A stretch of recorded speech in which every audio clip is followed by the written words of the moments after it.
Vande Mataram students, I am Madhav from math Madhav. चलिए maths की दुनिया में चलते हैं।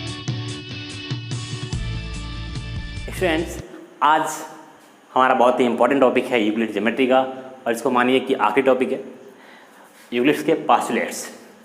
पास्टुलेट्स का मतलब मैंने आपको बताया था कि यूक्लिड्स ने कहा कि पास्टुलेट्स कुछ ऐसे टर्म, ऐसे डेफिनेशंस हैं जो हम स्पेसिफिकली ज्योमेट्री में ही यूज़ करते हैं।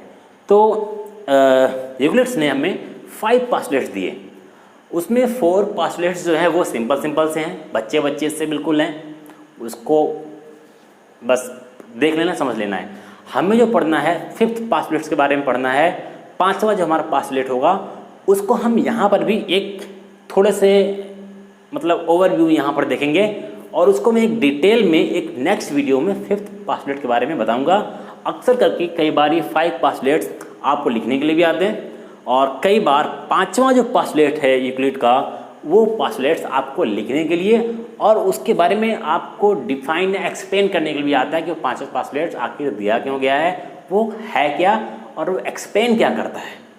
ठीक है, तो उसको हम एक अलग वीडियो में अच्छे से समझेंगे, इसमें हम उसको नहीं समझेंगे। ठीक है, चलो चलते हैं, देखते हैं हमारे जो यूक्लिड्स के 5 पास्टुलेट्स हैं बैक टू बैक। देखते हैं यहाँ पर फर्स्ट पास्टुलेट्स क्या है। आप लोग कभी कभी बुक भी ओपन कर लिया करो, बुक में आ जाओ पेज नंबर 82।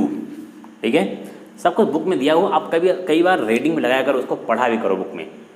ये मैं यहाँ पे केवल 5 पास्टुलेट्स लिख दूंगा, इतना ही केवल आपकी बुक में नहीं लिखा हुआ है, उसको पढ़ो। तो यहाँ पर आप देखोगे फर्स्ट पास्टुलेट जो लिखा हुआ है यहाँ पर, a straight line may be drawn from any one point two any other point. इसका क्या मतलब हुआ?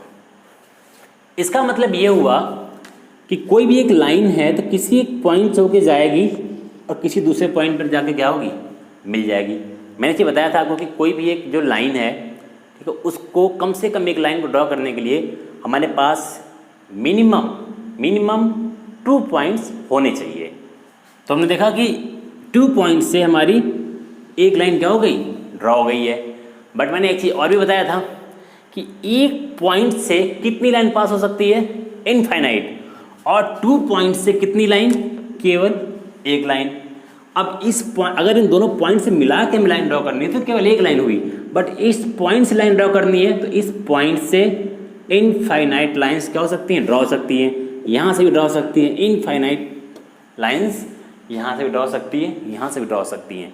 बट अगर 2 पॉइंट को हमें मिलाना हो आपस में, तो 2 पॉइंट्स जब मिलाओगे तो केवल एक ही लाइन वहाँ से मिल सकती है, केवल और केवल 1 and only 1 लाइन्स वहाँ से आप कनेक्ट कर सकते हो। सेकेंड पास्टुलेट्स पे आते हैं। A terminated line can be produced indefinitely. इसका क्या मतलब है? इसका मतलब ये है, टर्मिनेटेड लाइन का मतलब समझो कि लाइन सेगमेंट, कि एक लाइन है, एक पॉइंट ये है ए, एक पॉइंट ये बी, ये एक टर्मिनेटेड लाइन है, या इसी को कह रहे हैं हम लाइन सेगमेंट। मैंने बताया था ना कि कहीं भी हमने एक पॉइंट लगा दिया लाइन पर तो लाइन सेगमेंट हो जाएगा। इसको हम इधर भी प्रोड्यूस कर सकते हैं और इधर भी प्रोड्यूस कर सकते हैं। कहाँ तक? इनफाइनाइट, कहीं तक भी, जहाँ तक चाहो वहाँ तक प्रोड्यूस कर सकते हो। यहाँ पर हम कहाँ तक कर सकते हैं? बस बोर्ड तक ही कर सकते हैं, इसके बाहर निकल जाएगा, दिक्कत होगी। तो ये सिंपल सा यहाँ पे दिया हुआ है। इन सबको आपको कुछ प्रूफ नहीं करना है, बस खाली पढ़ के मजे लो बस। फिर लिखा हुआ third postulates, a circle can be drawn with any centre and any radius. ये भी सिंपल सा है कि कोई भी सर्कल तुम ड्रॉ कर रहे हो, तो कोई भी सर्कल अगर ड्रॉ होगा तो किसी भी सेंटर और किसी भी रेडियस से ड्रॉ हो सकता है। मान लो सेंटर यहाँ ले लो, ठीक है, यहाँ से हमने सर्कल ड्रॉ कर दिया, यहीं से हम डिफरेंट रेडियस लेकर के फिर एक सर्कल ड्रॉ कर सकते हैं। सेंटर के अलावा कहीं से भी ड्रॉ कर सकते हैं। सिंपल चीज़ें हैं। फोर्थ जो पास्टुलेट्स लिखा हुआ है वो लिखा हुआ all right angles are equal to one another. अब इसमें कौन सी बड़ी बात है? करें सारे राइट एंगल एक दूसरे के इक्वल होते हैं। राइट एंगल का मतलब 90 डिग्री होता है। कहीं से भी तुम राइट एंगल बनाओ, ठीक है, किधर से भी, तो भाई राइट एंगल आपस में इक्वल ही तो होंगे। अगर ये 90 डिग्री है, ये 90 डिग्री, ये भी 90 डिग्री, सब आपस में क्या होंगे, इक्वल होंगे। इसमें कोई बड़ी बात नहीं है। बड़ी बात कब आएगी, बड़ी बात आएगी 5वें पास्टुलेट्स में। 5th जो पास्टुलेट्स है उसको ज़रा ध्यान से सुनो और ध्यान से पढ़ो। पहले मैं इसको पढ़ देता हूँ, फिर इसको आपको समझा देता हूँ। इसमें लिखा हुआ है, इसको हम और डिटेल में भी समझेंगे। If a straight line falling on 2 straight lines, कोई एक स्ट्रेट लाइन है, वो फॉल कर रहा है 2 स्ट्रेट लाइन पर। जैसे हमने एक लाइन ऐसे बनाई, ये स्ट्रेट लाइन है, एक लाइन ऐसे बना दी, ये भी स्ट्रेट लाइन है। स्ट्रेट लाइन है, पैरेलल लाइन तो नहीं बोला ना, उसने बोला 2 स्ट्रेट लाइन है, तो 2 सीधी लाइन बना दी हमने, पैरेलल नहीं है, स्ट्रेट है। इस पर कह रहा है कि कोई एक लाइन क्या कर रहा है, इस पर फॉल कर रहा है, इस पर एक लाइन फॉल करेगी। हमने ऐसे एक लाइन इस पर गिरा दी। अब क्या कह रहा है इसमें, if a straight line falling on 2 straight line, 2 straight line है, इस पर एक स्ट्रेट लाइन क्या कर रही है, फॉल कर रही है, गिर रही है।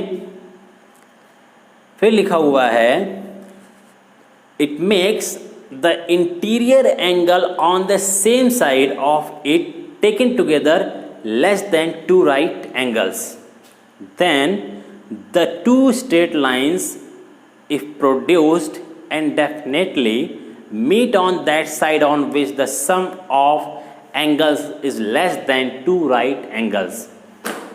क्या लिखा है, क्या लिखा है, कुछ समझ ही नहीं आ रहा हो ना, क्या बोल गया मैं, नहीं समझ में आएगा।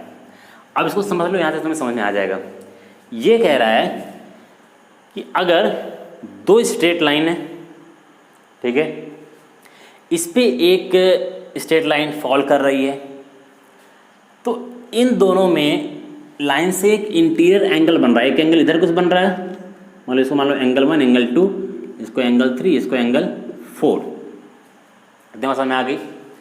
तो हमें ये बताना है, पहले तो ये देखना है कि इधर के जो दोनों इंटीरियर एंगल्स हैं और इधर के दोनों इंटीरियर एंगल्स हैं, इसमें किस साइड का जो एंगल का जो सम है। अगर हम एंगल 1 + 2 कर दें, एंगल 1 + एंगल 2 या एंगल 3 + एंगल 4, इन दोनों को, तो ये कह रहा है कि जो इस साइड का जो एंगल होगा, किस साइड का, जिस साइड में लाइन एक दूसरे को क्या करेगी, इंटरसेक्ट करेगी, उस साइड का जो एंगल होगा वो लेस देन 2 राइट एंगल होगा, less than 2 right angle. Right angle का मतलब less than 2 right angle. Right angle का मतलब 90 डिग्री, 2 राइट एंगल का मतलब 2 × 90 डिग्री, मतलब 180 डिग्री से कम होगा। मतलब कि इन दोनों एंगल को अगर हम आपस में सम करेंगे तो ये 180 डिग्री से क्या होगा, कम होगा। और जिधर का एंगल 180 डिग्री से कम होगा तो हम समझ जाएंगे उसी साइड में लाइन आपस में क्या करेगी, आगे कहीं जा करके कट करेगी। और जिस साइड में 180 डिग्री से एंगल ज़्यादा होगा, मतलब इन दोनों का सम मिला करके उस साइड में लाइन क्या होगी, एक दूसरे से दूर भागेगी, और जिस साइड में कम होगा उधर पास में आएगी। इसको हम नेक्स्ट वीडियो में जो हमारा आएगा वो 5th पास्टुलेट्स के लिए हम इस चीज़ को और डिटेल में समझेंगे। Get clear? तो चलिए चलते हैं। आपका जो यूक्लिड ज्योमेट्री था यहाँ पे एक तरीके से समझो कि 95% खत्म हो चुका है। आपको इसमें कुछ प्रूविंग करनी है और 5th पास्टुलेट्स के बारे में अच्छे से डिटेल में समझना है, इसके बारे में समझना है। तब तक के लिए मिलते हैं नेक्स्ट वीडियो में, आपसे फिर मिलेंगे। तब तक के लिए हमें इजाज़त दीजिए, चलते हैं और मिलते हैं आपसे नेक्स्ट एपिसोड में। और ये ज़रूर बताइएगा कि आज का एपिसोड आपको कैसा लगा। तब तक के लिए धन्यवाद, फिर मिलेंगे चलते चलते।